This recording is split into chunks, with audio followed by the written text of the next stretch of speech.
नमस्कार मंडळी. आज आहे मार्गशीर्ष महिन्यातला शेवटचा गुरुवार आणि बघा काल म्हणजेच काकूंनी मला ना गुरुवारचं जे जेवण उद्यापन वगैरे काय जे गुरुवारचं पूजा करतात ना त्यानंतर सुवासिन म्हणून बोलवलेलं. तर माझे घरमालकीन जे होते त्यांनी मला बोलवलं होतं. मग त्यांनी मला जे लक्ष्मी मातेचं जे हे पुस्तक असतं ना ते दिलं आणि ओटी वगैरे भरतात ना मग ते दिलं. नंतर जेवायला त्यांनी केली होती पुरणपोळी. मग एक जणांना मला सांगितलं होतं त्यांनी सुवासिन म्हणून गुरुवारच्या दिवशी जे पूजा करून घेतात आणि मग हे देतात. मग नंतर घरी मी जेवण करून काकूंच्या इथून आले होते त्यांनी ना त्यांच्या घरी खूप सुंदर पूजा केली होती.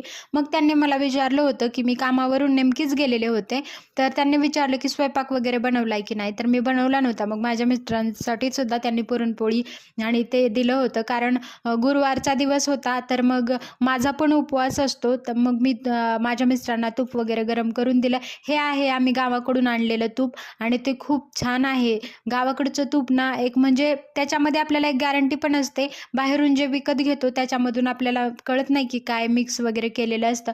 मग काकूने दिली होती पुरणपोळी. माझ्या मिस्टरांनी वगैरे जेवण करून घेतलं. पण त्यावेळेस गेली होती आमच्याकडे लाईट आणि हे बघा मी त्यांना तूप वगैरे गरम करून दिलं आणि त्यांना म्हटलं तुम्ही तोपर्यंत जेवण करून घ्या. म्हणजे माहिती नाही आता आमच्याकडे नंतर लाईट कधी येईल. म्हणून मग त्यांनी लवकरच जेवण करून घेतलं.